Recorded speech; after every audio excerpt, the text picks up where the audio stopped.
Hello and I welcome you to Vigyan recharge. आइए जानते हैं तेल का खेल और शुरू करते हैं पानी के जनजीवन से। पानी में रहने वाले पेड़ पौधे और जानवर मरने के बाद समुद्र तल में बैठ जाते थे और धीरे धीरे उनके ऊपर रेत मिट्टी की परत दर परत अपनी लेयर बनाती जाती थी और ये सेडिमेंट अपने ही वजन के कारण दबते चले जाते थे और ये दबाव इतना होता था कि वो पत्थर के रूप में परिवर्तित हो जाते थे। तापमान कम होने के बाद ये सारी लेयर्स सिकुड़ना शुरू कर देती थी, जिसकी वजह से क्रिएट होता था एक जबरदस्त दबाव और इसी दबाव और गर्मी की वजह से पेड़ पौधे और जीवों का अवशेष तेल में परिवर्तित हो जाता था। जमीन का वो हिस्सा जो ज्यादा ठोस नहीं था वो तेल को अपने अंदर सोख लेता है, लेकिन ठोस पत्थरों के संपर्क में आने के बाद बहुत सारा तेल उसी के नीचे कैद होकर रह जाता है और इन हजारों सालों में पता नहीं क्या क्या बदल चुका है। क्या पता जहाँ समुद्र था वहाँ अब रेगिस्तान हो और जहाँ रेगिस्तान था वहाँ अब समुद्र बन गया हो। इसीलिए गल्फ कंट्रीज के नीचे आपको तेल के भंडार मिलेंगे। क्या पता आज के रेगिस्तान से पहले वहाँ पर समुद्र हो। इस बात की पूरी संभावना है, पर ये तेल खोजा कैसे जाता है?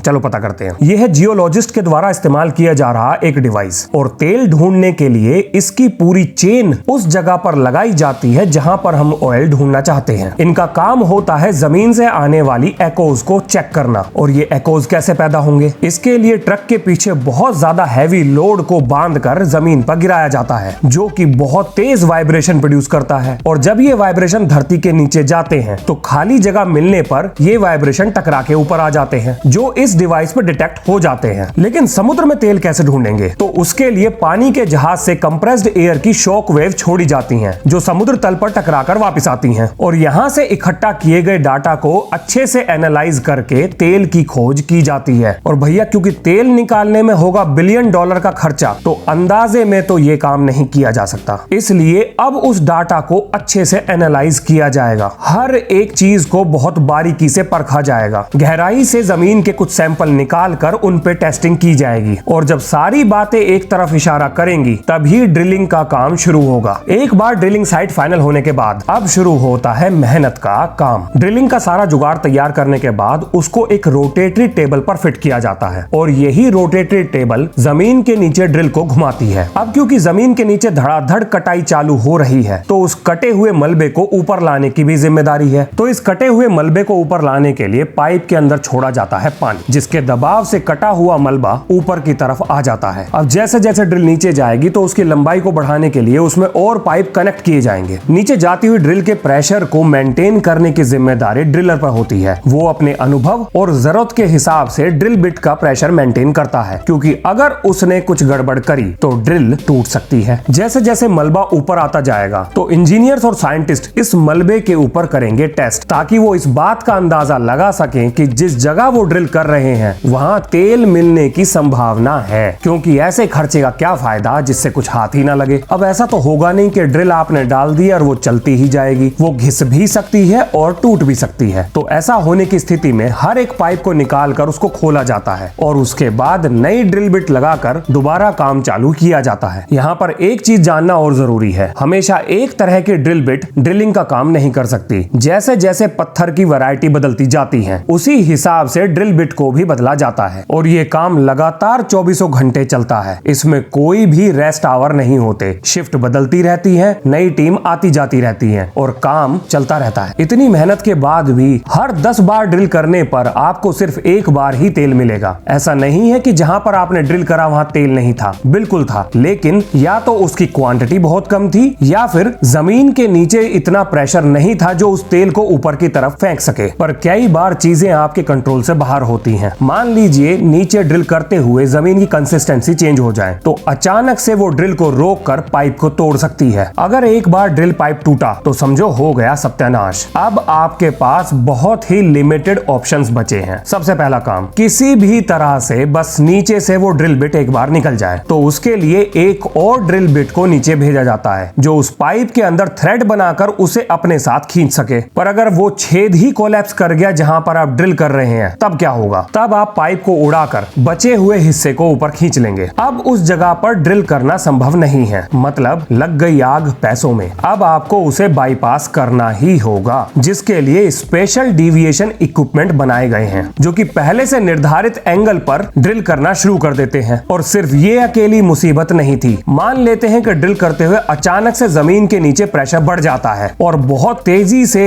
मड पाइप के रास्ते ऊपर आना शुरू कर देती है। ऐसी स्थिति में ड्रिलर को तुरंत ड्रिल मशीन रोकनी पड़ती है और अब शुरू होगी जासूसी कि ये प्रेशर अचानक से बढ़ा क्यों है। ज्यादातर ऐसी स्थिति में हाई प्रेशर गैस ही इसका कारण होती है, जो या रेत या फिर हल्के पत्थर के थ्रू पास होकर ड्रिल की तरफ बढ़ती है। और इसी प्रेशराइज गैस की वजह से अचानक से प्रेशर बढ़ा था, और क्योंकि प्रेशर बढ़ चुका है तो अब इस नए प्रेशर पर ड्रिलिंग संभव नहीं है। तो इसके लिए हमें प्रेशर को नॉर्मल करना पड़ेगा, और ये होगा हैवियर मड को पाइप के रास्ते नीचे डालने पर, जिसकी तैयारी पहले से ही की जाती है। बड़े बड़े टैंक्स में हैवियर मड को बनाकर तैयार किया जाता है ताकि जरूरत आने पर उसे पाइप के रास्ते नीचे भेजा जा सके। अब ये करेगी क्या? ये पाइप के रास्ते नीचे जाएगी और पानी पर इतना दबाव बनाएगी जो ड्रिल के आसपास प्रेशर को नॉर्मल कर दे, ताकि ड्रिल आसानी से अपना काम कर सके और नीचे से लगता हुआ गैस प्रेशर भी इसको ऊपर धकेल नहीं पाएगा। जो भी मलबा पाइप के रास्ते ऊपर आता है उस पर लगातार टेस्ट किए जाते हैं, और अगर उसमें पेट्रोलियम हुआ तो अल्ट्रा वायलेट रेज के नीचे वो येलो कलर का ग्लो करेगा, और ये कंफर्मेशन होगी कि हम सही रास्ते पर जा रहे हैं, यानी तेल मिलने ही वाला है। और जब हमें इस बात का अंदेशा लगता है कि नीचे तेल है, तो हम एक स्पेशल बनाया हुआ डिवाइस अपने ड्रिल किए गए रास्ते में छोड़ते हैं। अब ये जो स्पेशल डिवाइस हमने नीचे भेजा है, इसका काम होता है नीचे से इलेक्ट्रिकल, अकूस्टिक और रेडियो एक्टिव पल्सेस को रिकॉर्ड कर ऊपर बैठे इंजीनियर्स और साइंटिस्ट के पास ट्रांसमिट करना, ताकि वो इसकी प्रॉपर्टीज को स्टडी करके तेल की खोज पर मोहर लगा सके। मान लो सारी चीजें बिल्कुल तय किए गए प्लान के मुताबिक हो गई और हमें मिल गया तेल, तो इतना गहरा होल कोलैप्स ना कर जाए या फिर खराब ना हो जाए या फिर टेक्टोनिक प्लेट की मूवमेंट की वजह से कोई और परेशानी ना आ जाए, तो इसलिए अब उसे सीमेंटेड करना जरूरी है। तो अब उसे भरा जाएगा सीमेंट से। प्रेशर की मदद से इस वेट सीमेंट को अब इस पाइप के अंदर छोड़ा जाएगा, जो कि इसके एंड से निकलकर इस होल के चारों तरफ एक दीवार सी बना देगा, और ये नीचे से फ्लो होता हुआ ऊपर बढ़ेगा और इस होल में जितना भी कीचड़ भरा हुआ है उस सारे कीचड़ को ये अपने साथ बाहर फेंक देगा। फिर इसे 1-2 दिन सेट होने का समय दिया जाएगा। अगर यही काम हम समुद्र के अंदर करें तो समुद्र तल पर सीमेंट का रोल आता है, लेकिन जहां पर पानी है वहां पर हमें लोहे के पाइप ही कनेक्ट करके अपना काम चलाना पड़ेगा, और ये सारा काम रिमोट कंट्रोल मशीन्स के द्वारा किया जाता है। जब ये छेद सीमेंट से बिल्कुल पक्का हो जाएगा तो इसके अंदर स्पेशल चार्ज की मदद से ब्लास्ट किया जाता है, और ये ब्लास्टिंग मैकेनिज्म इस तरह से डिजाइन किया जाता है कि ये सीमेंट की केसिंग में बहुत बारीक और छोटे छोटे छेद करता है, और इन्हीं छोटे छोटे छेदों की मदद से ऑयल हमारे द्वारा किए गए गड्ढे में इकट्ठा होना शुरू हो जाता है। और ये जो आग आप इस टाइम देख रहे हैं, ये हमारे सक्सेसफुल एक्सप्लोरेशन की निशानी है, क्योंकि ऑयल के ऊपर आती हुई गैस इस बात का सबूत है कि आपकी मेहनत रंग लाई।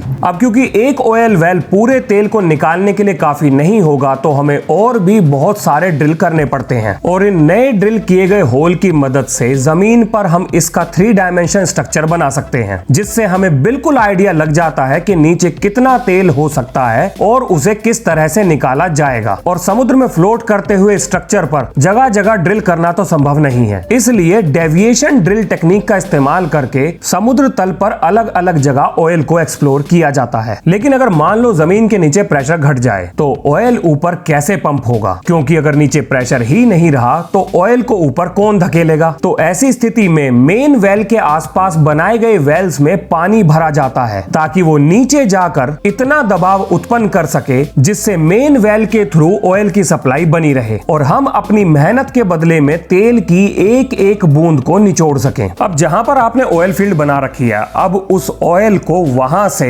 रिफाइनरी तक ले जाने का काम करेंगे पाइप, और ये पाइप बहुत लंबी दूरी तक आपके तेल को ले जाएंगे। लेकिन अगर यही काम समुद्र से करना पड़े तो भैया पाइप तो आपको वहां भी बिछाने पड़ेंगे, और वो भी समुद्र तल में। लो जी, हमें कच्चा तेल मिल गया है, अब निकालते हैं इससे अपनी जरूरत के सारे सामान। अब क्योंकि कच्चे तेल के अंदर बहुत सारी चीजें हैं, जैसे कि डीजल, पेट्रोल, फ्यूल ऑयल और भी बहुत कुछ, तो उन सब का बॉइलिंग पॉइंट भी अलग अलग है, जिसे फ्रैक्शनेटिंग कॉलम में बॉयल करने के बाद हम अलग कर सकते हैं। सबसे पहले तेल को फ्रैक्शनेटिंग कॉलम के बेस में गर्म किया जाता है और जैसे जैसे हर एक चीज का बॉइलिंग पॉइंट रीच होगा तो वो वेपराइज होगा और अपने चेंबर में जाकर इकट्ठा होना शुरू हो जाएगा, जहां पर होगा वो ठंडा और लिक्विड में बदल जाएगा, जिसे हम पाइप की मदद से अलग कर लेंगे। सबसे ऊपर हमें मिलता है गैस, उसके बाद गैसोलीन यानी पेट्रोल, उसके बाद केरोसिन, फिर डीजल, उसके बाद फ्यूल ऑयल और फिर लुब्रिकेटिंग ऑयल और बाद में असफाल्ट। इसके साथ और भी बहुत कुछ मिलता है। आज के मॉडर्न वर्ल्ड में हमारी जरूरतों के लिए सबसे ज्यादा जरूरी तेल है पेट्रोल, पर जितना भी क्रूड ऑयल धरती के नीचे से निकलता है उसका सिर्फ 14% ही हमें नेचर से मिलता है। तो अपनी जरूरतों को हम कैसे पूरा करें, ये एक बहुत बड़ी समस्या है। चिंता ना करो, वैज्ञानिकों ने इसका भी इलाज खोज लिया है। सीधी सी बात है, जो बाकी के प्रोडक्ट इससे निकल रहे हैं उन्हीं को पेट्रोल में बदला जाएगा ताकि ये डिफरेंस कम किया जा सके। इसके लिए आप अपने द्वारा सिलेक्ट किए गए कैटलिस्ट का इस्तेमाल करेंगे और कैटलिस्ट वो चीजें होती हैं जो रिएक्शन की रफ्तार को बढ़ा देती हैं और यही कैटलिस्ट फ्रैक्शनेटिंग कॉलम के किसी एक प्रोडक्ट को पेट्रोल में बदल देगा। और ये अकेला तरीका नहीं है जिससे कि पेट्रोल बनाया जाता है, बल्कि इसके अलावा और भी बहुत सारे तरीके अपनाए जाते हैं। अब इसी कच्चे तेल की मदद से हमारे फर्टिलाइजर्स बनाए जाते हैं जिससे दुनिया की खाने की जरूरतों को पूरा किया जाता है और इन्हीं को केमिकल फर्टिलाइजर्स कहा जाता है। इनकी मदद से पेस्टिसाइड, हर्बिसाइड और इंसेक्टिसाइड्स भी बनाए जाते हैं। कुछ साल पहले तक प्लास्टिक्स का नामो निशान तक नहीं था और आज की डेट में प्लास्टिक को हम धड़ल्ले से इस्तेमाल करते हैं। थर्माकोल भी एक पेट्रो प्रोडक्ट ही है और इनको बनाने में ज्यादा खर्चा भी नहीं आता, लेकिन ये पर्यावरण के बहुत बड़े दुश्मन हैं। लेकिन जैसे हर एक चीज का एक अंत होता है तो कभी ना कभी तो तेल खत्म जरूर होगा और जब ऐसा होगा तो उससे पहले हमें अपनी तैयारी करनी पड़ेगी। तेल की बढ़ती कीमतें हमारे देश के बजट पे सबसे ज्यादा इंपैक्ट करती हैं। हमारे देश का बहुत सारा पैसा तेल को खरीदने में बाहर चला जाता है। तेल पर अपनी निर्भरता कम करने के लिए हमारे देश की सरकार पूरे जोर शोर से लगी हुई है। हमने पिछले कई सालों में अपने देश के अंदर इथेनॉल ब्लेंडिंग पर बहुत काम किया है और इसी तरह से हमें और भी कदम उठाने की जरूरत है। अगर हम अपने तेल इंपोर्ट को घटा पाएं तो हमारा देश दुनिया में सबसे तेजी से विकसित होगा। उम्मीद करते हैं ऐसा जल्दी हो। मिलते हैं नेक्स्ट वीडियो में। जय हिंद, जय भारत।